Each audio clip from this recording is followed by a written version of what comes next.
G'day guys, how you going? Hope you're all having a great day. I apologise if I sound a bit stuffy, but I've got the flu, I think. I'm starting to come down with one, so I apologise for that, but hopefully you can understand me enough. This video is going to be my entry into Williemark's 200 subs contest. So congratulations once again, mate. 200 subs is a lot, and I'm sure you're going to get a hell of a lot more. It seems that a lot of people are reaching milestones, which is really cool to see, and it shows that people are interested in what we have to offer. So it's awesome, and another competition and another cool entry, hopefully, from me. Now, what he wanted was for us to share what film made us turn it off. Not in the fact that it was a crap film, but in that it was too much. So I had to think about it, and there are two films that that have made me turn it off. There's only been two films, and one of them is the Argentinian film called Snuff 102. But it's not the first film, so I'm going to talk about the first film. This is a really hard film to watch, but the very first film that made me turn it off is a film by James Van Bever, and it's called The Manson Family.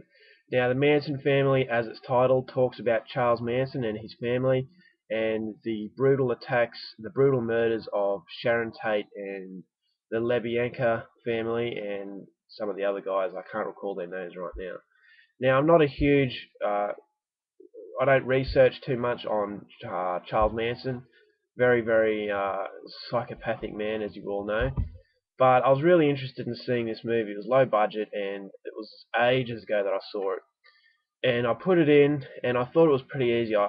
It looked like it was going to be a pretty hard film to watch, but I thought it was pretty easy because there was some violence, but it wasn't too bad. So I thought, I'm going to get through this all right.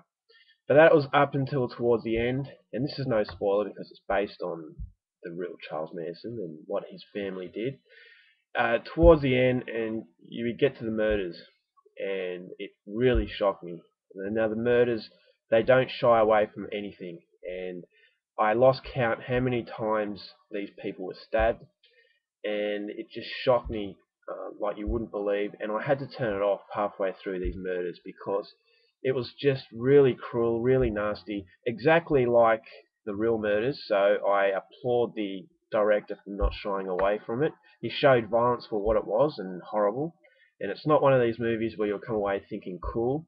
It's not cool at all. For me, it wasn't anyway. It was really barbaric, really brutal, really nasty, and it was just really hard to watch, and I found myself turning it off halfway through those murders. And it took me a few months later to actually get the film again and watch it right through, and that was really hard. Now, is it a film I like? No, I didn't like the film, but at the same time, I didn't turn it off because it was crap. It was a very well made film. It's very low budget, and I felt that for once the director made violence for what it is: nasty, horrible, not easy to watch.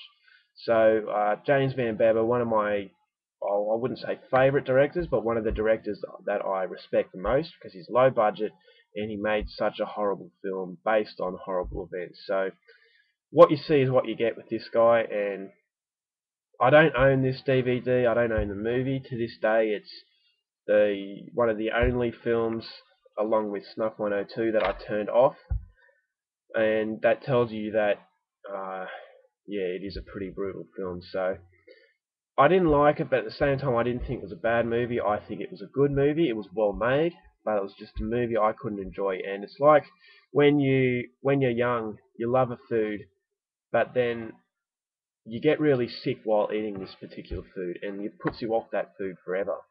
Well, that's kind of like this movie. It just really burned into my memory. It was the first film that I turned off, and it's like that, as I said, like that food that you put off because you get really sick one night eating it, and you always have that memory of being sick while eating it. Well, that's my kind of memory with the Manson family. So, not a bad film. It's a very good film, but as I said, it's just a film that I can't watch again because it just had that memory. It's just, yeah, that type of thing. Alright, yeah, that's my entry. I hope you liked it. I hope it was alright. If it's not, then tell me and I will do it again. But, yeah, congratulations once again. Thanks for running this contest. I'll leave a link to his channel in the description below. Sorry if I look like a zombie, but I feel like I've just woken up from an autopsy, so that's the way it is sometimes. But, yeah. Anyway, I hope you enjoyed the review. I hope you enjoyed this video, and I will no doubt see you later.